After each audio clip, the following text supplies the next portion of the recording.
Want to expand your speaking and storytelling skills and grow your influence business? This is Speakipedia Media, brought to you by Speakipedia.com. I'm your host, Dave Bricker, bringing you straight talk, smart strategies, and amazing stories from visionary speakers and thought leaders. For 15 years, my guest produced the longest running, highest rated, and most award winning regional comedy TV show in the United States. Now, as a Hall of Fame keynote speaker and innovation consultant, he helps leaders future-proof their businesses and become one of the cool kids in their industry. Please welcome 29-time Emmy Award winner, Bill Stainton. Hey, Dave. How are you doing? Excellent, Bill. Thanks for being here today. You bet. It's good to see you again. So, Bill, you speak about creativity and innovation. And why is it that some people just don't think of themselves as creative? And what can they do about it? Yeah, this drives me crazy, Dave. And you know people like this, I'm sure. I'm just not creative, right? And you say, come on, just use your imagination. I don't have one of those. Yeah, I think it comes down to one simple thing. I mean, there are a multitude of things, but I like simplifying things. Basically, I think so many people think of creativity / innovation, and here I'm lumping them, although they're not the same thing, but I'm going to lump them for the purposes of this conversation, of this part of the conversation. They think of creativity / innovation as a private club, and it's only open to people like Steve Jobs and Elon Musk and, you know, the visionaries, the geniuses, the people who invent the spaceships and the iPhone and, you know, those kinds of people. So it's for them. It's not for us. It's a private club to which we are not invited. It's like there's this velvet rope. There's the bouncer outside the door saying, "You can come in. You can come in." Whoa, not you, not you. You're not one of us. And the truth is, creativity, innovation, it's not a private club. It's an open playground, and everybody's ready. But just that idea that it's a private club, you've got to be a genius. You've got to have an IQ way over 200 to be a member. You've got to, you've got to be Steve Jobs. You've got to be an expert in AI or electrical engineering. You've got to, be an inventor. You've got to know how to code in Python and C++ and all those.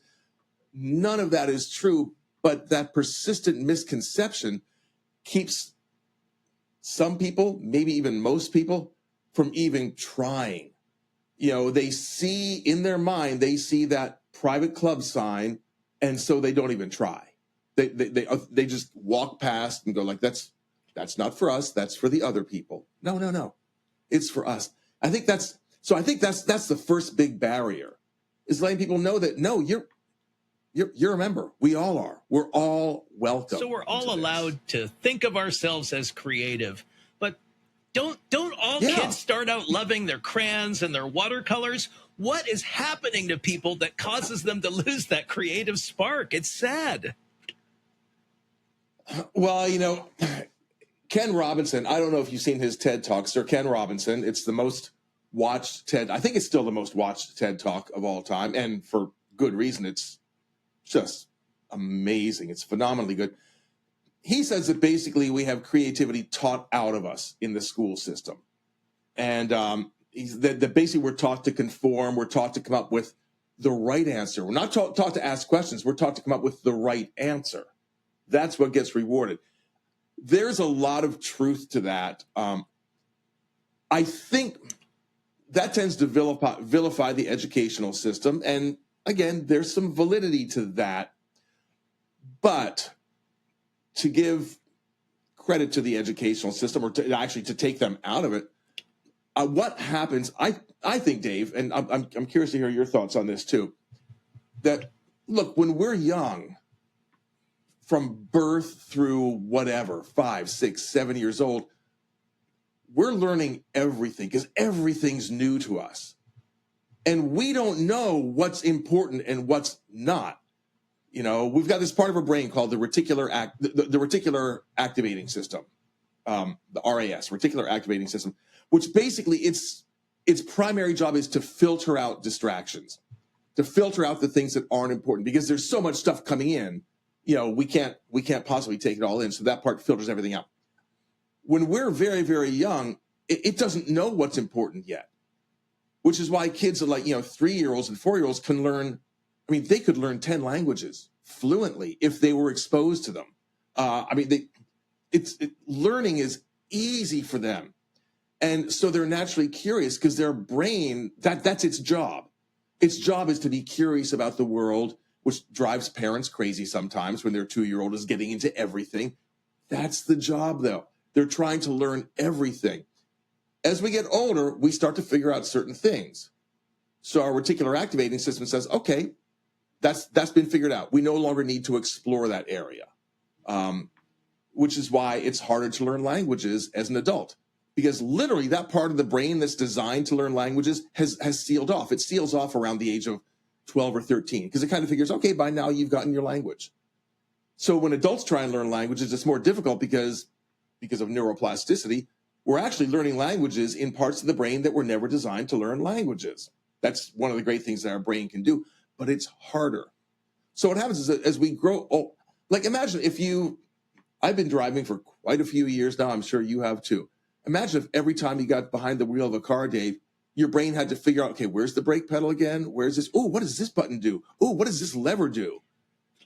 There's a certain point where we stop being curious and creative about how to drive a car because we've got it figured out. So the older we get, the more stuff we've kind of figured out. And so we're no longer in the practice of being curious and looking at things. We still have the ability, but we're out of practice because we haven't really had to since we were kids. Part of that's the education system. Part of that's just the way the brain works and the way the species evolves. I have to say that living in Miami, I think there are a lot of people on the road who do experience that every time they get in the car because the driving is pretty scary. That's a fair point, Dave. But you do talk about the education system, and it's interesting because take that classic science question. How do you tell the height of a building with a barometer? Now, of course, the quote unquote right answer is, well, you measure the barometric pressure at the bottom and you go to the top of the building and so on and so forth. And then there's that kid who says, there's a standard. Go to the top of the building, tie a rope around the barometer, lower it to the bottom, measure the rope. There's a kid there who should get 2 A's for creativity. He probably knows the quote unquote right answer. But he's either doing that or he's measuring the building's shadow and the barometer's shadow. That kid gets an F. These are not the kids who are getting rewarded. Because this is not the correct answer. It's not the answer we were looking for. And the answer that we're looking for is usually not the answer that is going to move us forward as a society or an industry or whatever. So you have a... I mean, as Ken Robinson, I think this is part of his TED Talk. I haven't seen it for quite a while. I should watch it again. It's always because it's fun to watch. I think he says that the education system we have now was basically designed to create workers for the industrial age. People who knew how to follow instructions, who could learn a skill and do it the right way. And that's no longer the world we live in. Well, we could go down a big rabbit hole there because, I taught at a university. I was a design instructor for 15 years. I taught graphic and web design at the Art Institutes. But now, especially, we've got kids who come into universities to train for jobs that are obsolete and then... by the time they graduate and learn skills that will be obsolete by the time they graduate. And then you've got some other kid sitting at home in his underwear watching YouTube videos all day who is just miles ahead of what they're doing in that university program. And those are the people who are being creative about their own education rather than just buying into the traditional model. You're right. Now, that's not to say that everybody should just quit college, quit school, and just watch YouTube videos, because for every multi-millionaire YouTube influencer, there are a million that want to be, but aren't. They want to be Mr. Beast, but they're not. Mr. Beast is Mr. Beast. So I think that what the education system really should be teaching is how to think differently, how to think creatively, because that's your insurance policy. That's your master key. As I say in my keynotes, innovation is the master key, because we don't know what the future is going to look like. I mean, we know in broad terms somewhat, but in more specific terms, we don't know what things are going to look like 1 year from now, much less 5 or 10 years from now. So we can't train for that. We can't train for a future that we can't know. What we can train for is to teach our brains how to be innovative, how to see situations differently, so that no matter what comes down the pike in the future, our brain can handle it. We can see the opportunity where everybody else just sees challenge and problems and headaches. Love that. That's what innovation does. That's why innovation is the master key, and that's what should be taught. And again, we all have that ability. We just have to remember or be taught how to reuse it, which is what I do in my keynotes and in my consulting, in my writing, all that sort of thing. I try and tell people, look, here's how you do it, and it's not that hard. It's easier than people think. Well, I agree. It's always been compulsory for me. I mean, I can't help it. I've got ideas just fly. Right. You're right. a lifelong learner. And that's the fun. Now, on your website, you say creativity is worthless, but innovation is priceless. And that seems like that ties right into what we've been talking about. Yeah, and I've gotten some flack for that. I've gotten some criticism for that, but I think it's because here I am, a quote unquote creativity expert, saying creativity is worthless. Here's what I mean by that. And this is where we differentiate between creativity and innovation. Earlier, I kind of lumped them together for convenience sake, but now they are different. They're not synonymous. They're not the same thing. Creativity is a part of innovation, but it's only a part of innovation, because innovation also involves evaluation and implementation. Creativity is just coming up with the ideas. Creativity, I mean, and that's important. It's vital. Creativity is the seeing things differently. It's the connecting the dots, which is one of the main things I talk about. That's what creativity is. But it's basically coming up with ideas. And ideas in and of themselves are worthless. How many times have you had or know somebody who had an idea that they think, you know what? I had the idea for the pet rock. I had the idea for by the way, I wonder when we're going to stop using the pet rock as an example. But, I had the idea for the iPhone. I had the idea for whatever. Doesn't matter. Look, that's Harry Potter. I had the idea for those books. Well, yeah, but you didn't write them down. J.K. Rowling did. It's the taking the creativity, which is just the ideas. Ideas are a dime a dozen. Ideas are easy to come up with. And there are techniques. And I teach those techniques, because that is the starting point. Actually, it's not quite the starting point. It's 1 or 2 steps in, but first define the problem, whatever. So coming up with all the ideas is one thing, but at the end of that process, what do you have? You got a sheet of paper with a whole bunch of ideas on it. If that's all you ever have, then you've got a sheet of paper with a bunch of ideas on it. That's why I sometimes say innovation, my definition of innovation is turning creativity into money, which means taking those ideas, the creativity, and turning them into something of value. Now, that might be actual money in terms of a product or a service. It could be a savings in money. It could be making somebody's life better, but something of value. That's what innovation is, solving a problem creatively to create something of value. So turning creativity into money. So creativity in and of itself, if you just stop there, worthless. Innovation, priceless. Love that. And it's interesting. Let's move into this creativity and innovation theme when it comes to the art of speaking, because where I see that mirrored is somebody has written this great speech 7 years ago, our fathers, right? And then they memorize it. Brought forth upon this continent a new nation. Oh, shoot. Okay, never mind. We've got it. But conceived in liberty and dedicated to the proposition that all men are created equal. Now we are engaged in a great civil war. But that's how they present it, because they've got the words memorized. but they don't have the implementation down. And that's where the creativity happens, because that particular speech, I've done workshops on that speech where you break it down and teach people to deliver it and go through the way the words are emphasized. So when it comes to this art of speaking, which you've got to write a great speech, you've got to deliver a great speech, and you have this. Two different skill sets. They're related, but two different skill sets. But by the way, just quickly, have you read Gary Will's book, Lincoln I at have not, Gettysburg? but now that I know it exists, I will. As soon as we're done with this, go to Amazon, buy it right away. You will love it. It's super fabulous. Thank you for that. Anyway, thank you for that. Sure. We could go. That's another rabbit hole. That particular speech has so many nuances in it. It's brilliant. But when it comes to this approach, you have this 3-tiered concept where speakers should approach a presentation as a writer, as a producer, and as a performer.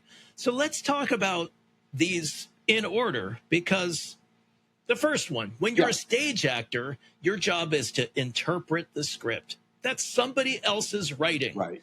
You don't change Shakespeare or Lincoln, for that matter. You interpret it. Right. And as speakers, plus you also have a director. If it's a stage play, you've got a director doing the blocking. Like, stand here and then cross over here and move here. You've got somebody doing the lighting. You've got somebody doing the sound. Your sole job is to deliver the lines in a great way. It's to perform. And acting is...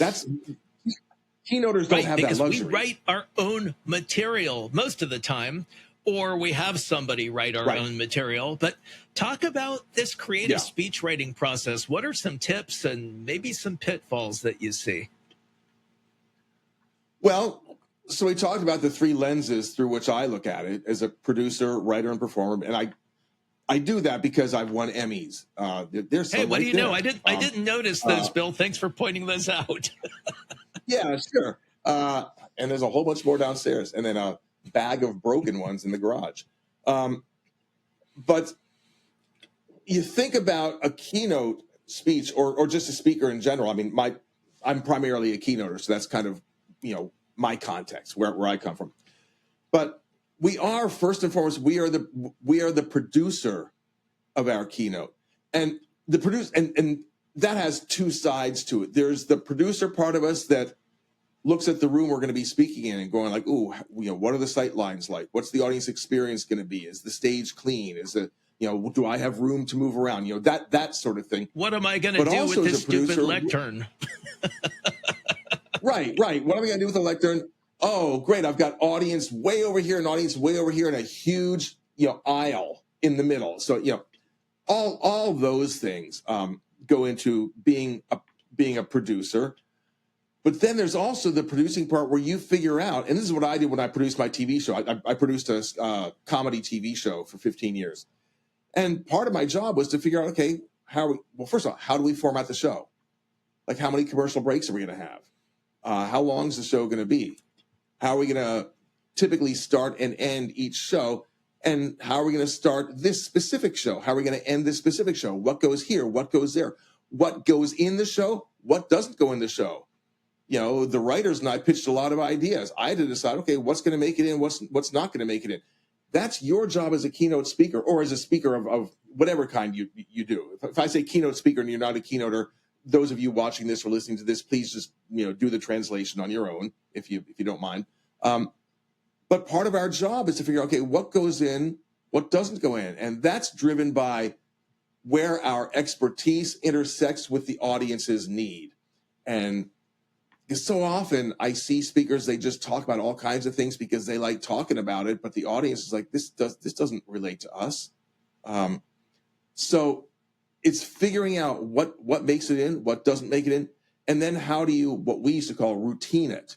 Like, what comes first, what comes second, what comes third? How do you open? How do you close? Because those are the 2 most important parts of any speech. So, you don't want to just open with, how is everybody? Good. Oh, come on, you can do better than that. Good morning. I can't hear you. Yeah, good morning. Right. And you don't want to end with Q&A, because Q&A is giving the control of the ending, which is the most important part, to the audience. You want to keep that control yourself. But then in the middle, how do you routine it? How do you decide what goes here, what goes there, what goes there?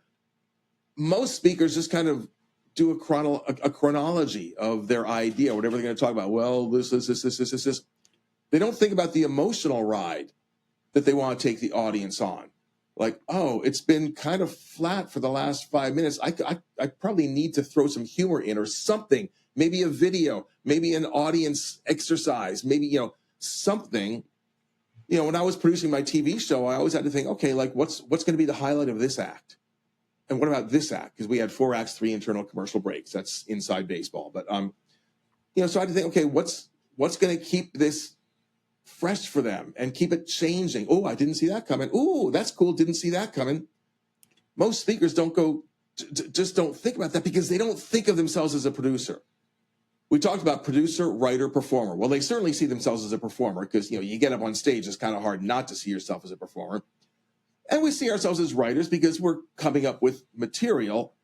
But most speakers I talk with, they don't, the whole idea about being a producer is kind of new to them. They don't look at their speech, their presentation, whatever it is, whether it's a 1-hour keynote or a 3-day training, as a journey that they're taking the audience on, and the audience has to have these peaks and valleys.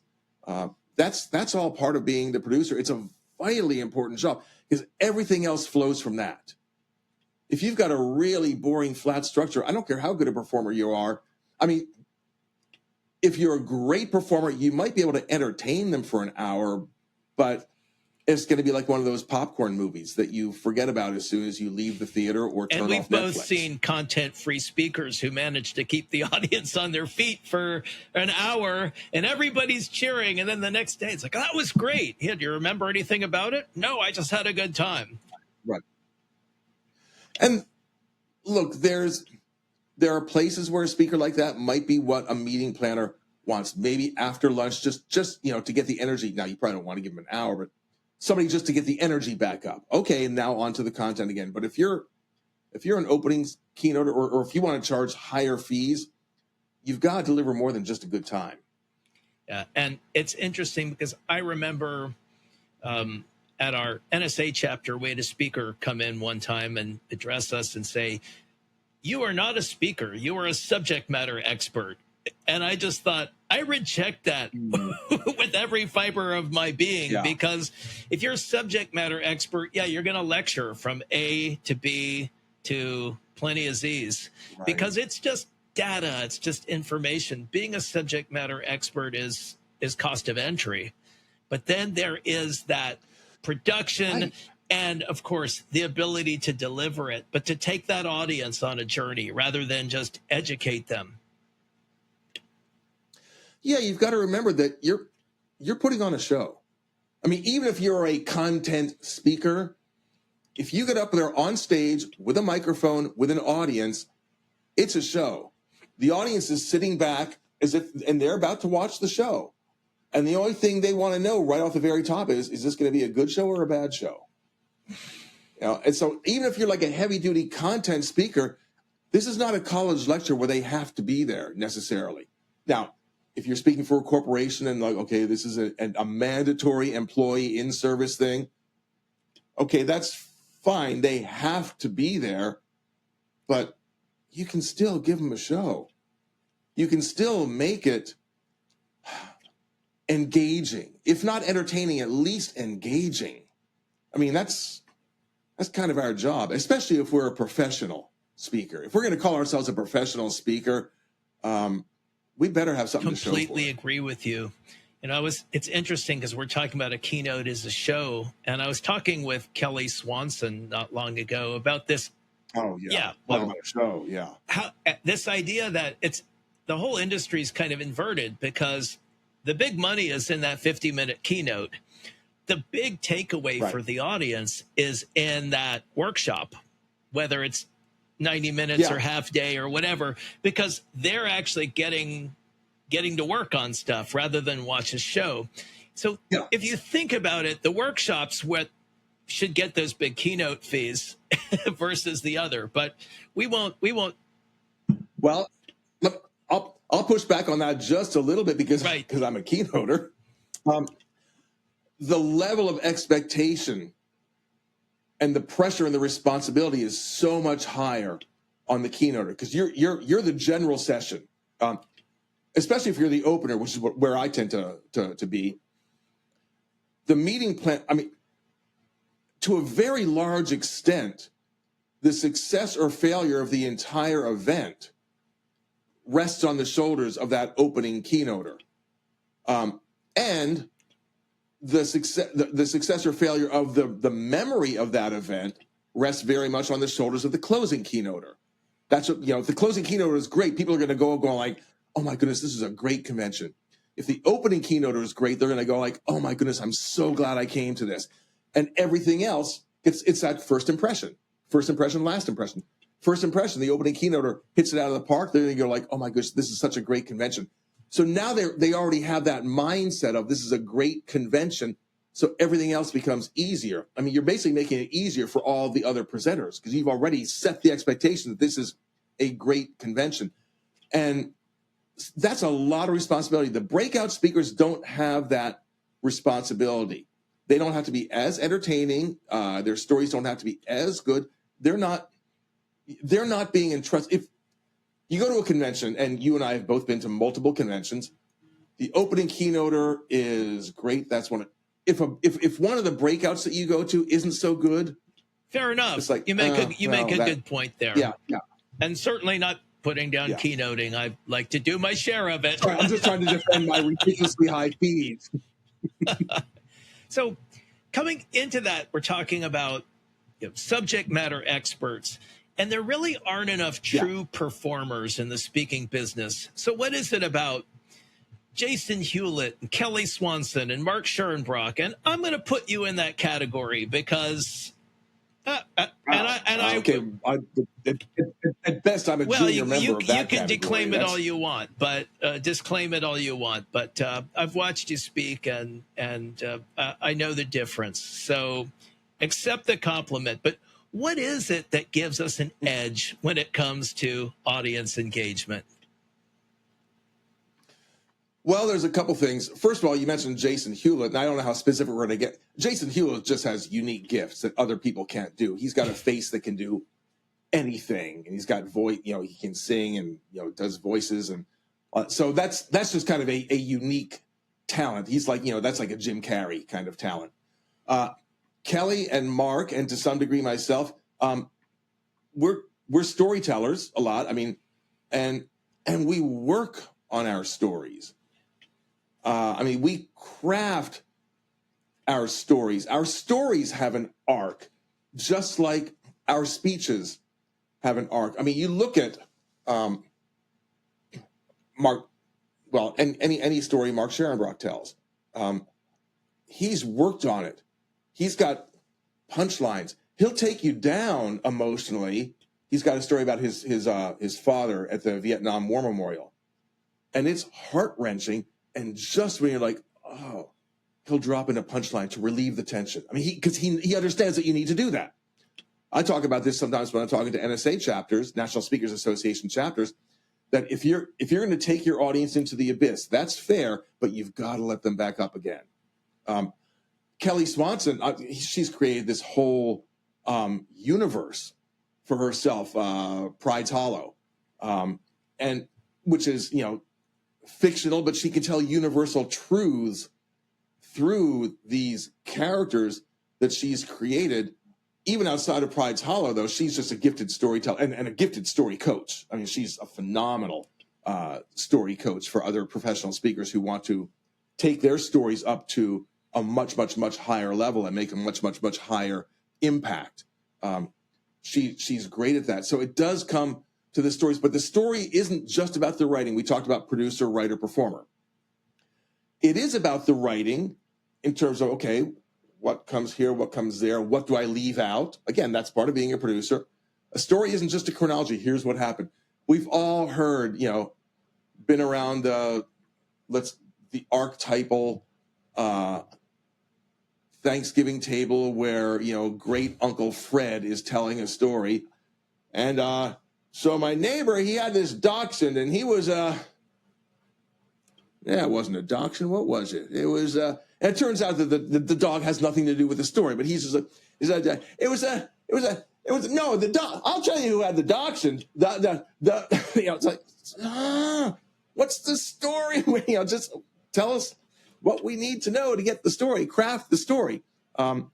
So part of that, so a lot of that's the writing, but then there is the performing. Simple things like instead of just telling what happened, see if you can make a character say it, like using dialogue. And one of the things that Sharon Brock is brilliant at is he creates these characters. So it's not just, I said this and my mom said, you shouldn't do that. And I said this. No, he becomes the mother. He becomes the coach. He becomes that. So, he just, he becomes these characters. So one, just from a craftsmanship point of view, there's no question in the audience's mind about who's saying what, because they're very distinct voices, distinct looks, that sort of thing. That's all craftsmanship. That's all working on the craft as a performer. And then humor is a huge part. There's an old adage around NSA that, do you have to be funny? Only if you want to make money. It's true, not universally true, but true enough that if everything else is equal, the funnier speaker is going to get the gig, and they're going to get the gig at the higher fee. Because again, it's a show. The audience is going to go, oh my goodness, that was great. I had a meeting planner say to me once, because let's face it, unless they've actually seen you in front of an audience, which doesn't happen all that often, they've heard about you from somebody they trust, or they've seen your demo reel or something. But they're taking a chance. When they give you the microphone, they're giving you their trust. They are trusting you with their audience, and in some cases, their reputation. My job is that I want audience members to go up to the meeting planner and say, "Oh my goodness, where did you find this guy? He was great." I want to make the meeting planner a hero for having found me and brought me in. So I had a meeting planner after I was done with the keynote, and it went extremely well. So now we're friends. Now we're buddies. I said, so yeah, I said, I don't like being in your shoes because I've been there, and you're in the back hoping it works. She says, I'll tell you, she said, I don't relax until I hear the first laugh. So, and that wasn't just for me, because I'm a humorous speaker. My 29 Emmys were for comedy, for producing a comedy show, for crying out loud. But that's just for anybody, because as soon as she hears the audience laugh, it's like, okay, this is gonna be all right. That's how important humor is as far as being a performer. And Mark Sharon Brock has got that. He's laugh out loud funny. Tim Gard, Kelly Swanson, Jason Hewlett, all the greats, all the Connie Podesta, the people you mentioned, boy, they've all got that. Yeah, it's critical. No argument from me there. So, Bill, let's talk about the journey, because you grew up on a farm in Lancaster, Pennsylvania, in Amish country. And what led you? Technically, I didn't grow up on the farm. The farm was the backyard. That was my backyard neighbors. It was an Amish. But you came from farm, these rural beginnings into a career in television, 29 Emmy Awards, running a comedy show, and ultimately becoming a National Speakers Association Hall of Fame presenter. How did that happen to somebody with that background? What led you on that journey? I don't know. Well, I do have some idea, of course, but it's interesting when Mark Twain turned 70, and back then when Mark Twain turned 70 was really, really old. They threw a party, and at this party he was expected to, say a few words. And I can't put it as well as he did, but basically he said, you get to a certain age, 70, which I am not there, for any case anybody's wondering, but you get to a certain age, he says, and as you're getting there, it's like basically you're walking up a hill, and every step looks pretty much like the step before, And every step looks pretty much like the next step is going to look like. They oh, okay, we're just taking a step. And you don't really see things changing till all of a sudden you get to a certain point and you turn around and you look back and go like, oh my gosh, look at what I did. Look at what happened. Look at where I've been. I think that's true for most of us. For me, it's like, I just kind of got there. Obviously, there were things that I did, but I didn't have my sights set on, I'm going to be a Hall of Fame speaker. When I started out, I don't think that was a thing. I didn't think, oh, I'm going to produce a multiple Emmy award-winning comedy TV show in Seattle, Washington. There was no such thing. I will tell you the things that have gotten me the farthest are, one, I've always had a sense of humor. I've always been a funny person. Now, I'm not, a stand-up comedian type of person, but I've always had that humor. But just like we were talking about with you, Dave, earlier, I've always been a lifelong learner. I've always been curious. I've always wanted to have both a depth and a breadth of knowledge. The kind of the bar I always set for myself is I want to know enough about everything that I could ask a question that would be of interest to an expert. Like, I don't have to be the expert, but if I'm introduced at a party to a person who, like, this is a person who's an expert on Russian history, I don't want to just say, like, is Putin bad? What do you think about Ukraine? That anybody would ask that. I want to say, okay, so Nicholas II, good husband, bad husband, things like, oh, didn't see that coming, and I found, I'm sure you have too, that the best way to be interesting is to be interested. And if you're talking with an expert and you ask them something that intrigues them, it's like, okay, that's an interesting question. They'll go on for 20 minutes and you just nod and smile. And at the end, they'll go, oh my gosh, you are such a great conversationalist. But part of it is not just, I talk about collecting dots, that innovation is all about collecting and connecting dots. But I make a big point that you want different colored dots. If all your dots, I don't have it's just out of reach there, I can't get it, but I usually use a sheet of like Avery little, adhesive dots. If all your dots are 3/4 inch navy blue, and say there's 32 of them on a sheet, you don't have 32 different ideas. You've got one idea 32 times.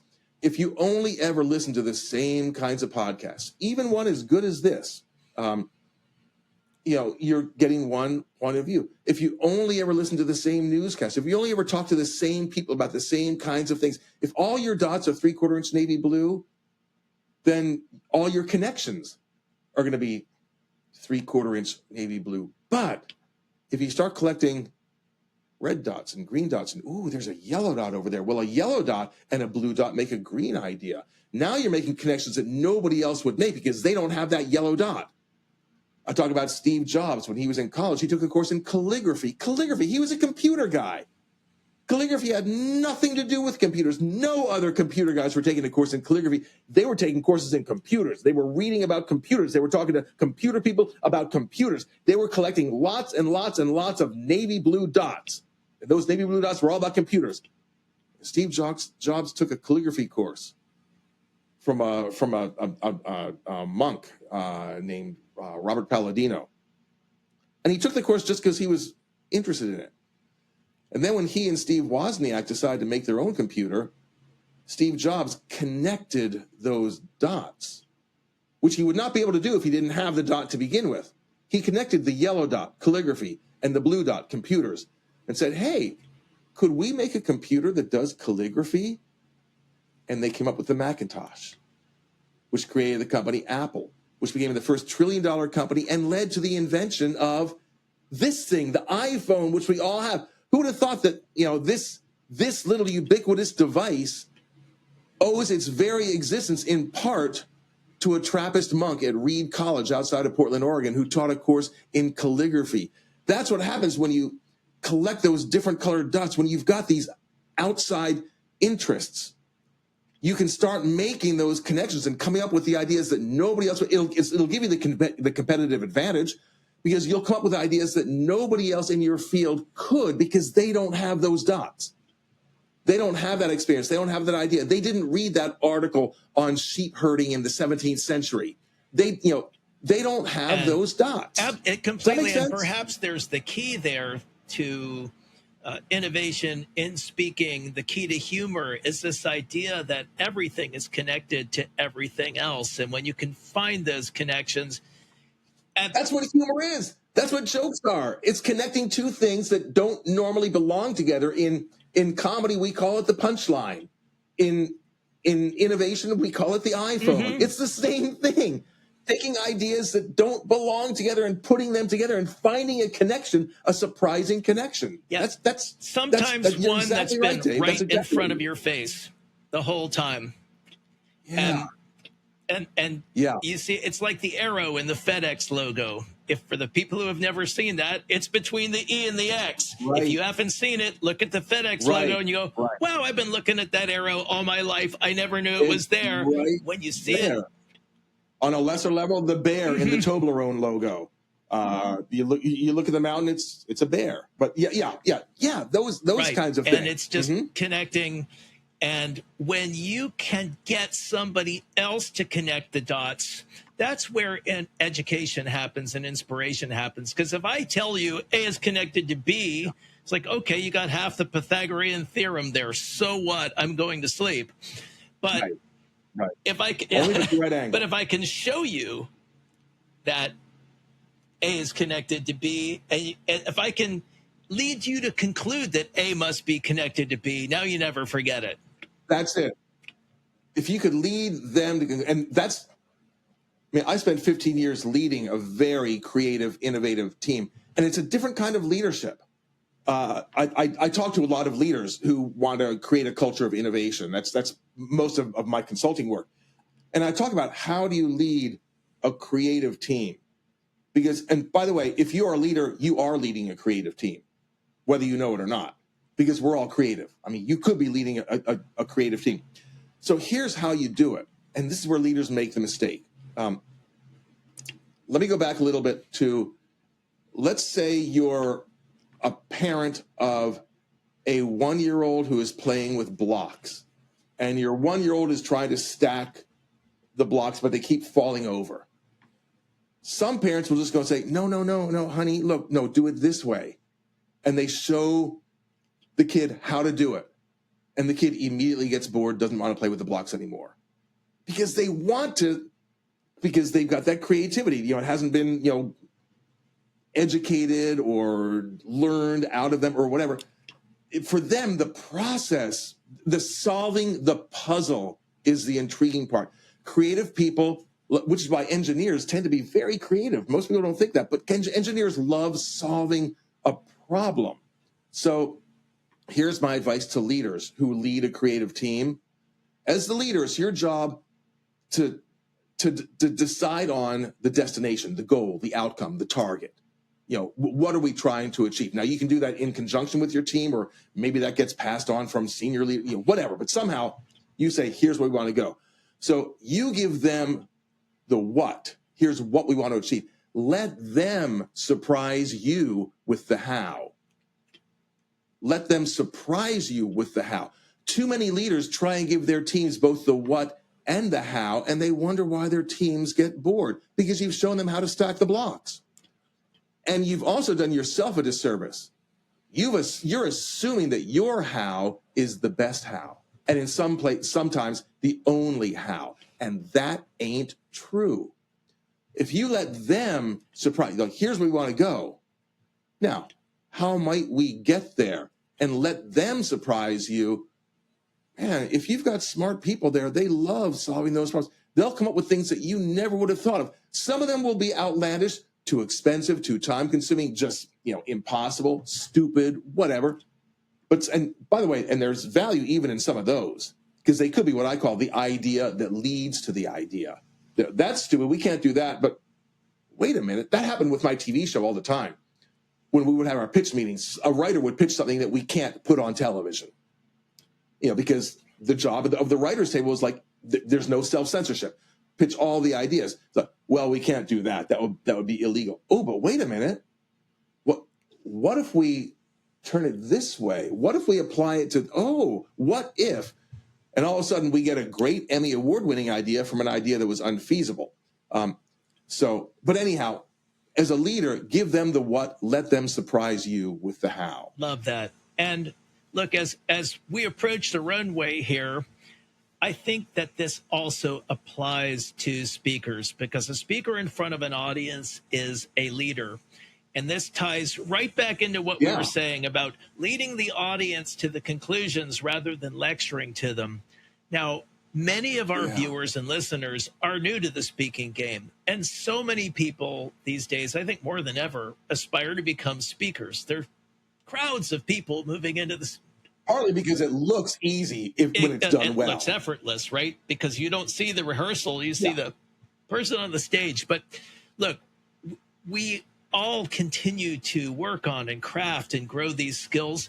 Can you talk about being nervous when speaking in front of an audience, and how have you dealt with nerves, imposter syndromes, bombing, all of that stuff that nobody would believe happens to an experienced speaker? They don't see that on the stage, but sure, yeah. And I hate to preface by saying at my level, but at my level, I don't really bomb anymore. I mean, there are gigs that I think that went really well. There are gigs where I go like, it wasn't one of my best. Hopefully the audience doesn't notice, because I'm good enough that my C work is and as I good would as expect somebody that. else's A work, But as far as nerves and imposter syndrome, that doesn't go away.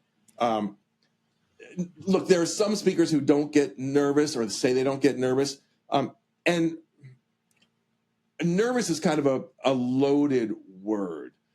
I don't tend to use that word nervous. I just think of it, I've got an energy. And, you might think it's butterflies, but it's let's just call it a nervous energy. And it happens almost every time, sometimes more than others. But, as I'm being, more often than not, as I'm sitting there and they're reading my introduction, they're introducing me, more often than not, I wish they were introducing somebody else and I could just watch the show. But I've already been paid, so I've got to get up there and do it. The key is to use that energy, that what people call nerves and nervousness. Just think of it as, okay, you've got an energy. And to channel, okay, how are you going to channel that energy?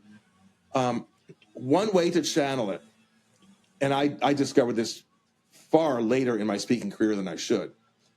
A lot of times when we're nervous, we're thinking about us. I hope they like me. I hope I don't bomb. I hope they laugh at my jokes. So it's all about, it basically is, I hope they like me. Instead of thinking that, before you're going on, think of, I can't wait to share this with them. This is good. Now you've got to believe in your content, but and your delivery and that sort of thing. But this is good. They need to hear this. They want to hear this. I want them to really get what I have to say, whether they like me or not. It's like, it's amazing how that will shift your energy. Now your energy, instead of being directed inwards towards you, now the energy's still there, but you're directing it towards them. Like, oh my gosh, I want this to be a great experience for them. I want them to get what I'm saying, because it can really help them. What I'm about to say can really help them. And I have a little aphorism for that. I always, when I work with nervous speakers, I always say, turn nervous into service. That's beautiful. That's exactly. Wow. Turn nervous into, well, you just said in 4 words what it took me 5 minutes to say. Very nice.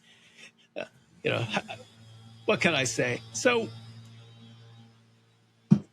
that's why you're the host. It only worked because you explained it beforehand. Otherwise, I'd have to say, here's what it is, and expostulate on it. So you made my job easy. You made me look good. So thank you for that, Bill. So look, what kind of programs you offer, and if one of our readers or viewers wants to discover more about Bill Stainton, where can they find more out? find out more about you? Well, if they want to find out about my speaking, then it'll be my website, billstainton.com. And if they, I do a few times a year, I do very, very limited coaching for other speakers who want to kick their keynotes into high gear, or emergent keynoters who want to develop a keynote speech. I say that hesitantly because I don't have time. I'm usually on the road. I don't have time to do too much of this.